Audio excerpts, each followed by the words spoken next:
Thanks for joining me. I'm glad you're here. I'm Jerrel. I develop games for a living, and today's topic is requested by a viewer and someone who commented on one of my previous episodes. So someone commented and requested I take a look at the wonderful Neoran Valley.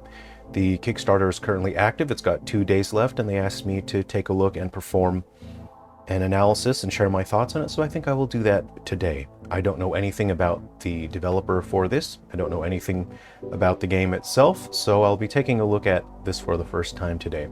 If you would like to request a topic for me to discuss here, you don't have to go over to my Patreon, you don't have to be a channel subscriber, you don't have to do anything but just hang out here, have fun, and leave a comment. And if I can get to the topic, if I think I have something interesting to say about the topic, then I'll try to create an episode on it. But if you do want to help me out, and you absolutely can, you know what to do. Pick up your phone and call your parents. Organize to have lunch with your parents. Tell them you want to just catch up, and if lunch doesn't work out, go and have some dinner with your parents. Don't just send a text message, call them. You know, it lets your parents know that you care about them, and spend some time with them. You know, have some fun, talk about your week, and get something good to eat.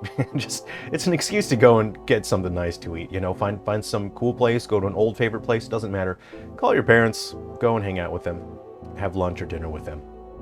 If they're not around, how about a sibling or a cousin? Let's go ahead and get started. So we'll bring this trailer right to the beginning. I'm gonna shrink myself right on down here so we can see more of the screen. Okay, this is wonderful Neoran Valley. So we have some cinematic area game by Nara Studio. Not familiar with them.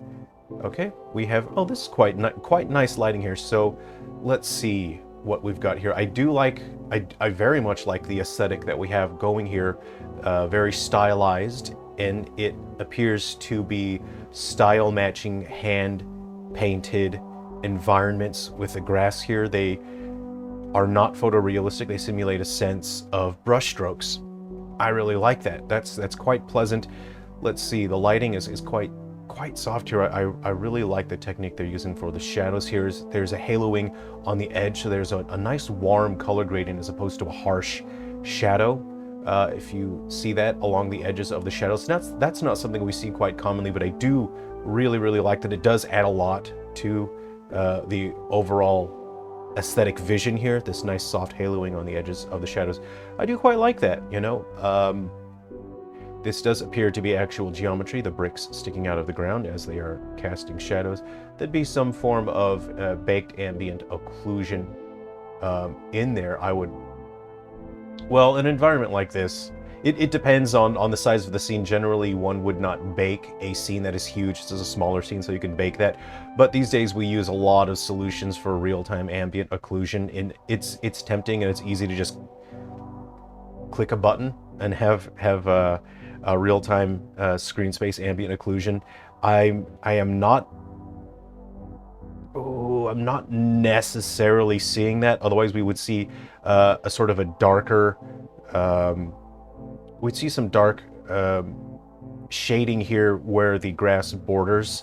So I'm not sure if we have whatever solution for screen space ambient occlusion.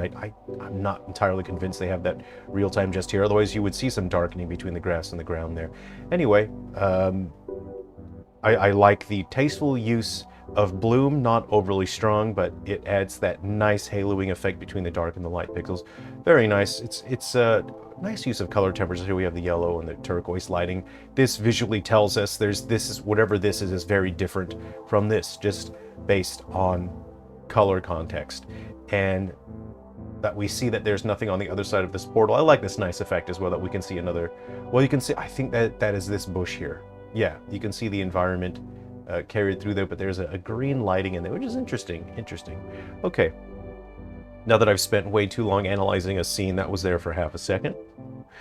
Okay, so we have our first look at a creature here. I'm a massive fan of monster games, whether that be monster catching, monster breeding, monster taming. I dig it, baby. That's one of my favorite styles of games. And of course, naturally, because this is a monster raising game, it's self-titled as a roguelite monster collector. Monster collecting is great too.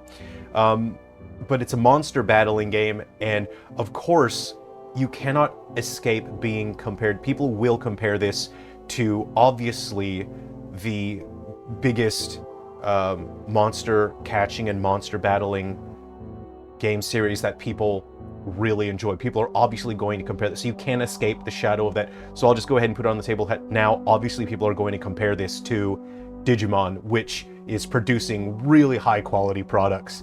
And the games for Digimon are just right now, just everything is coming out, you know, it's all coming up aces for Digimon. The things they're producing are really fantastic. So naturally people are going to compare this because everyone's familiar with Digimon, everyone's seeing and playing Digimon, and naturally people are going to compare this to Digimon. I'm going to avoid making comparisons. I want to view this as its own standalone product that has its own identity. We get a closer look at this grass here. I do like this hand-drawn look to the grass. It looks like it was painted by hand brush. The stylized textures on the environments are style matching a hand-painted look. I do quite like that. Now, this style of shader for the characters is quite pleasant. I really like this. And this, oh, this is so pleasant. Look at the warm color timbers here. Oh yeah, this is really pleasant. And again, everything is in service of creating a sense of hand-drawn art. I believe this is part of the texture. This is just baked into the texture. Baked means that it's hard-coded into the texture. It's drawn in there and it cannot be changed if it's baked. You can layer other masks, other images on top of it, and you can modify it to some extent, but baked details are in there. So this to me tells me that there's a fair bit of hand-drawn work that goes into the characters to make them look interesting. Look how expressive it is for the color and the way that they create the sense of a gradient as we go lower down onto the character, but I have a strong feeling that this is baked. This is all baked and hand-drawn here. This looks organic and it's very visually appealing, and it is the exact opposite of, and I said I wouldn't make comparisons, but my previous episode on the channel was about Pokemon Champions, and in that video, I'll link to that in the description, I explained how it was hideous, and I think that looks atrocious, especially compared to the other Pokemon products that we have received recently that we see on the market that look fantastic. The aesthetic of Champions it's agonizingly painful for me as a developer to look at a product like Champions knowing that it could have looked significantly better and it would not have increased the budget. It wouldn't have taken any extra time. It's just a matter of aesthetic vision. And this has aesthetic integrity here, aesthetic vision. I do really like the communicated sense of ambient occlusion here. We have the contours of the character and it's darker in there, how these ears are closer together and it's darker in there. I do like that kind of detail. This is the kind of detail work that makes something pop and look visually organic, very pleasant to look at, and it's something that's missing entirely from Pokemon Champions, which is why Champions looks hideous to me. And this, so far from what I've seen, this is very pleasant to look at. I really like looking at this. My eyeballs are thanking me for viewing this. Look at how they've expressed the shapes of the characters there. A very subtle rim lighting on the character on Pokemon Champions. They just brute force their way with this hard, harsh, pale lighting, really forceful, belligerent rim lighting, whereas here things are significantly more thoughtful, more elegant. This actually, this is not a complaint, this is just me as a 3D modeler. I can see a bit of artifacting from this area, I think, is lower poly count. That means there's less polygons, less triangles here. You can see some harsh angles here in the shadows. And that's obviously, you know, this is in development, you know, and whether or not this is something that really matters, it doesn't really, but, you know, if they cared, you know, they could just smoothen out the model here. They can increase the number of polygons here just to get rid of that harsh angularity there that breaks up the organic look of the character. Again, it doesn't really matter. At the end of the day, it doesn't, you know, it doesn't matter.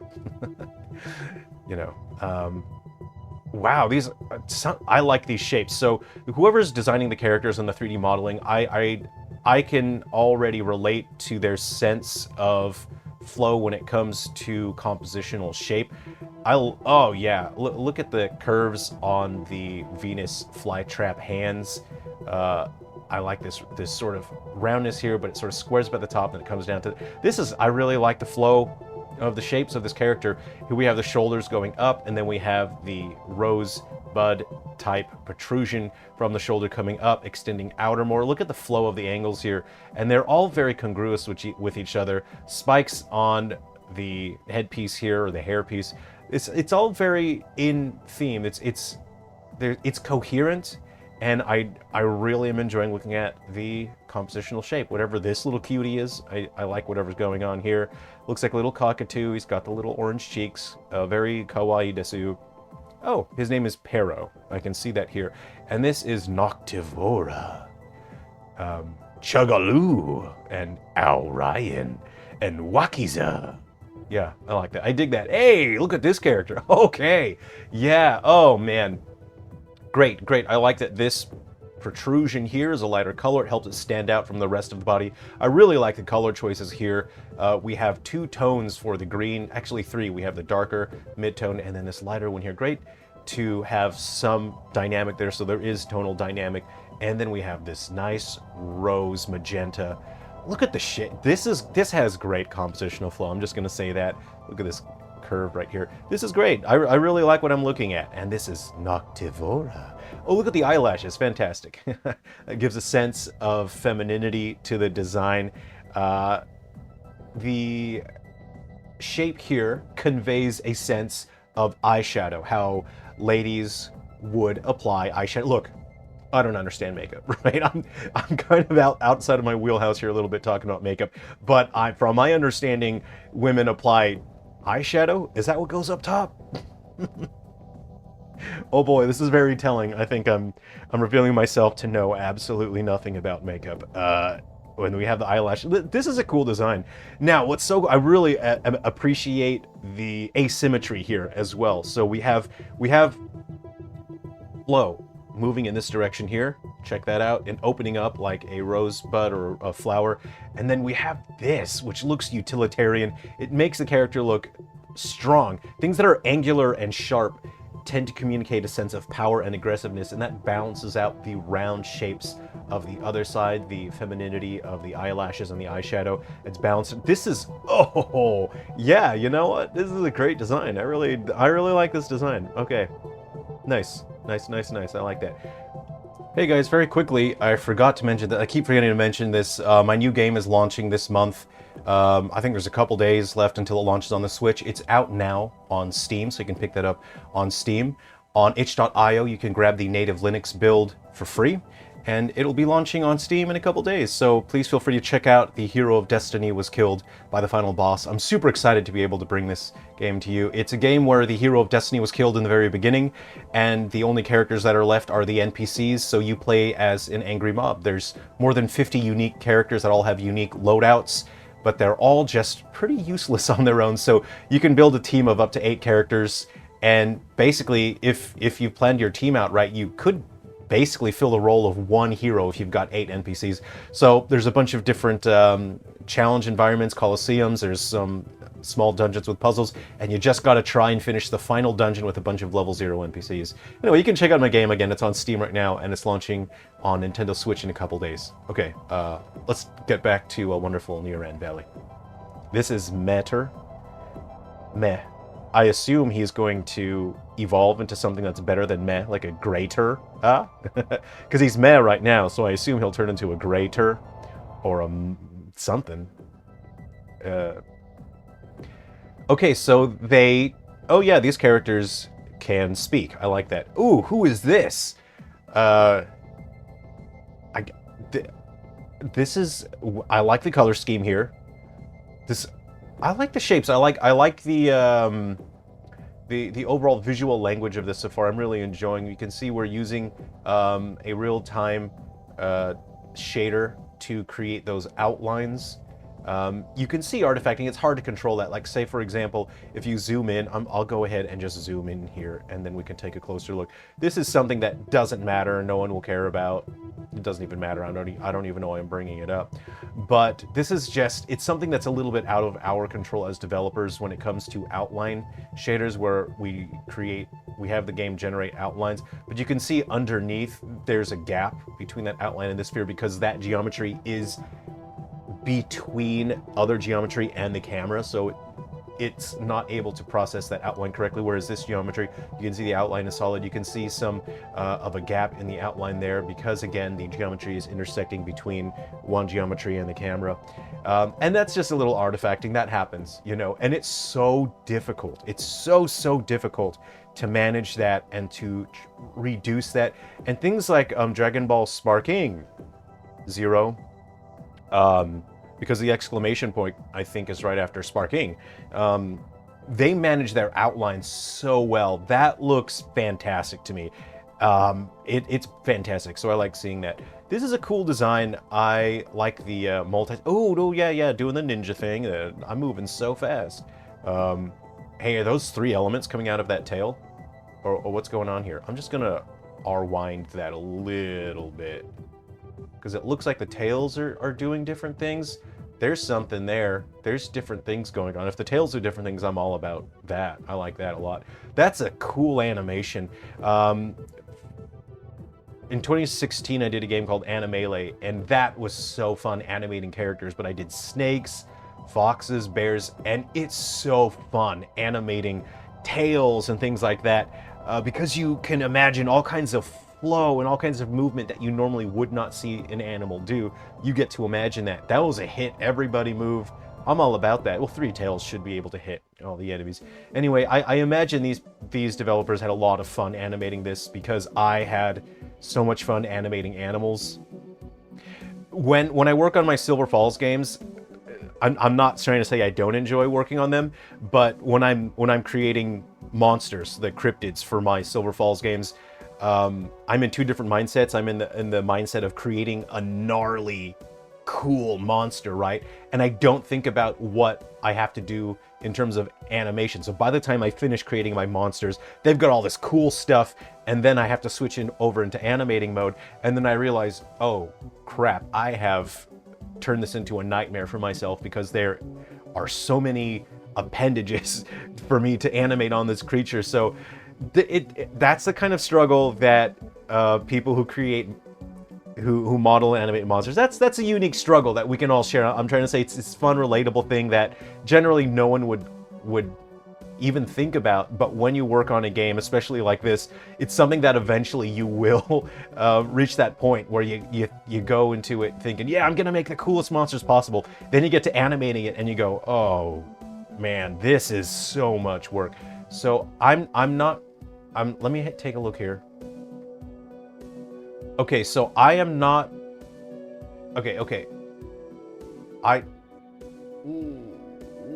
trying to determine to what degree they're using physics simulation on the various body parts, because you have to rig each particular body part. You have to put bones inside of each particular body part if you want to physics simulate using a bone method, or using your rig. Otherwise, you can use vertex transformation, and that's more costly into the performance, and it gets very sloppy very quickly. And for a monster game like this, it's much better to physics emulate. This has physics simulation. Have a look at the ears and the hair swaying around, and the sleeves. If you didn't have physics simulation on the sleeves, it would look bad. You know, it would look really bad. It would look inorganic.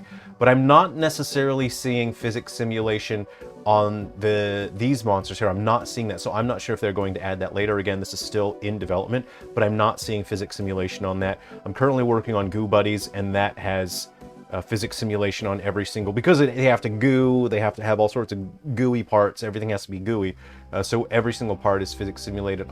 I think the prawn bouquet looks physics simulated as we're rushing towards... I'm focusing on things that super don't matter. Yeah, you see fun little movement. It just makes things look organic and alive. To animate is to bring something to life, and having physics simulation is an important part, because it's now a solution that it's not expensive in terms of the processing budget. This poor little Pero, that guy this guy got snapped. Poor guy. He's gone. Okay, so let's take a look at this character. What's this character doing?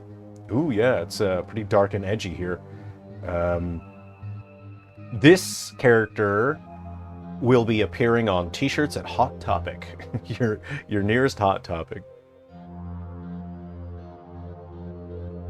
Ooh, there's a scary hand coming out of there. Ooh, I don't like that scary hand. Toilet paper, please.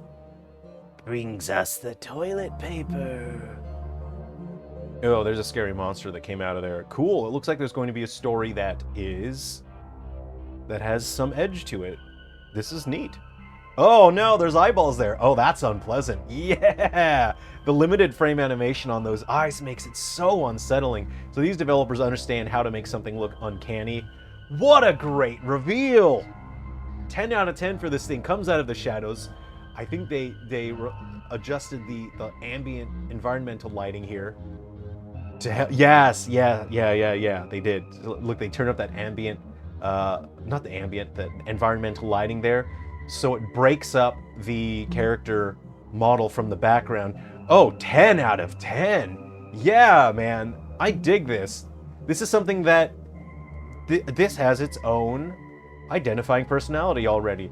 Oh, this is great. These developers have a strong understanding of framing, of posing an interesting reveal, of making something look uncanny. Fantastic.